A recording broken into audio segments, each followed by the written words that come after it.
Welcome back to Peace, Love and Tarot. This reading is for Sagittarius, Sun, Moon or Rising. It's a weekly reading for the week of September 30th to October the 6th. Your cards this week, Saggi, you have the Priestess Oracle card. We have the Chariot, the Queen of Cups, the Nine of Pentacles, the Hermit, the Nine of Swords, and the Ace of Wands.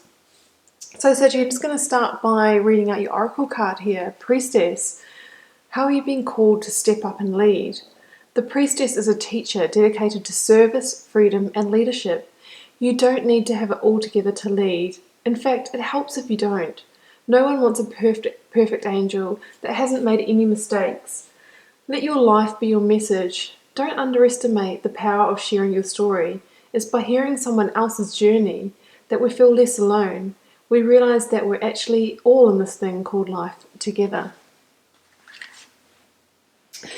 So, Saggi, I get the feeling that, there has been something in your recent past or, some months past that has caused you some level of grief or anxiety. Yeah, I mean, we just heard in the Oracle card about the mistakes that we've made. Not necessarily mistakes, but maybe there was something that you held on to for a little bit too long, like a job or relationship, something that wasn't serving you.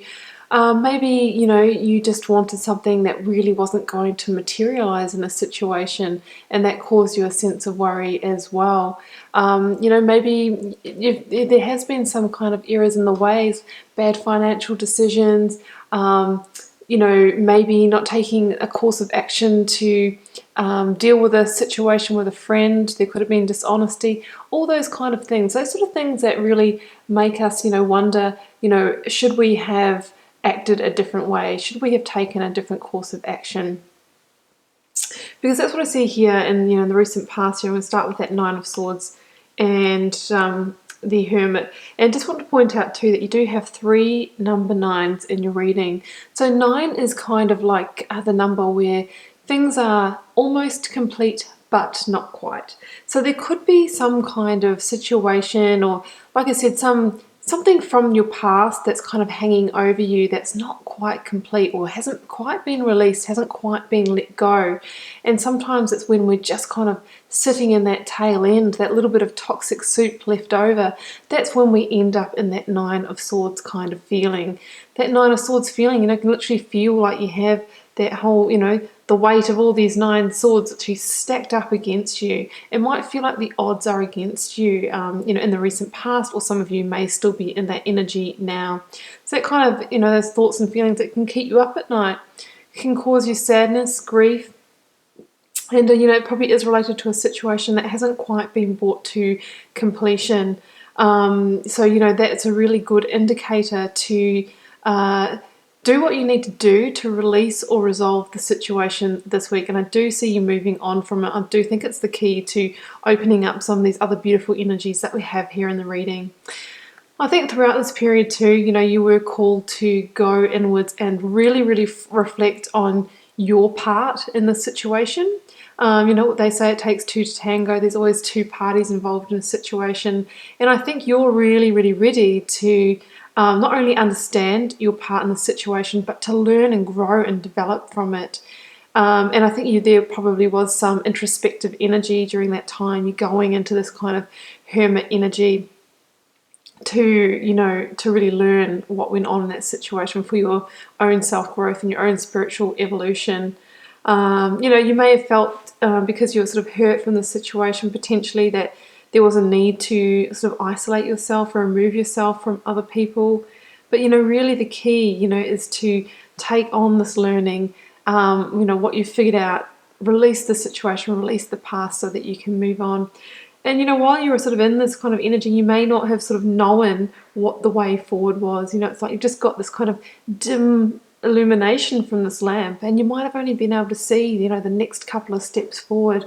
But as you heal and you release the situation, release the past and clear that space, this lamp, which links to the star energy, will start burning brighter, and that new pathway forward where you can, you know, step up and lead the way into your new journey will start to illuminate and open up for you.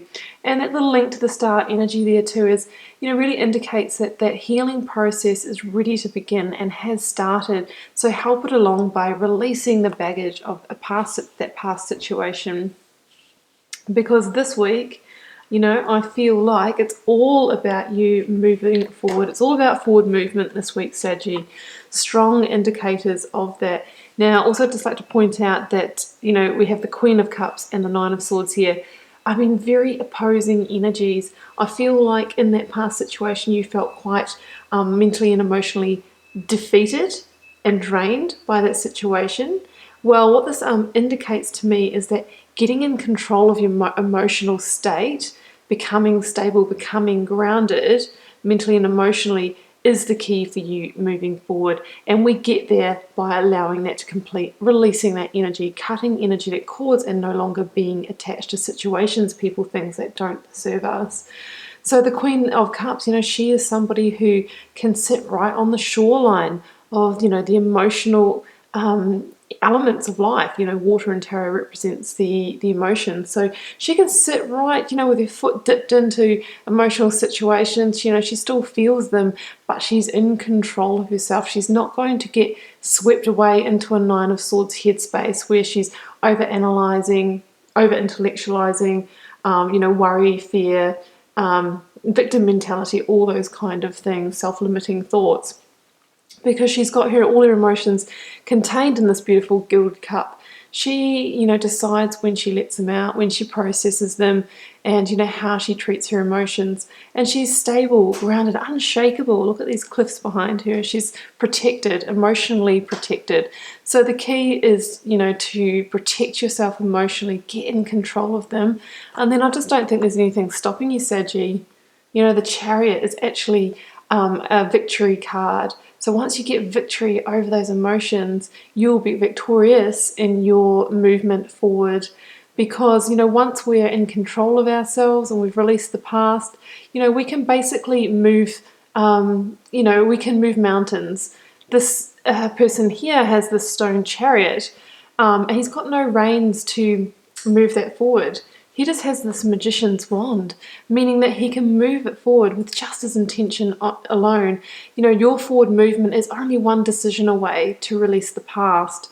Now, we do see these different sphinxes here, the black and the white sphinx, which represent, you know, the levels of opposition within us, the duality, the indecision, you know, the changing of the mind, you know, one part of you thinks one way, one part thinks the other.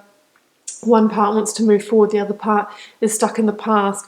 Well, the key to moving forward is to bring these sphinxes into alignment.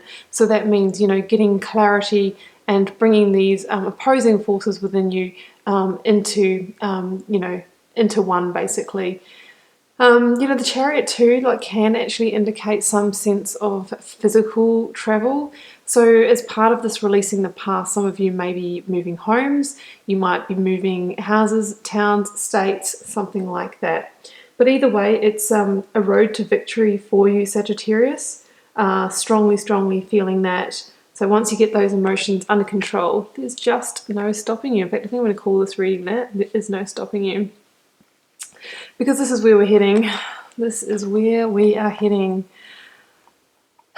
Beautiful. So the universe wants to literally give you this wand of opportunity, but it's just saying, you know what, you've just got, you know, a few small mountains, molehills to climb, to sort out, to resolve before I can come in with that. This is a divine opportunity waiting in the wings for you, you know, waiting for you to come and claim it.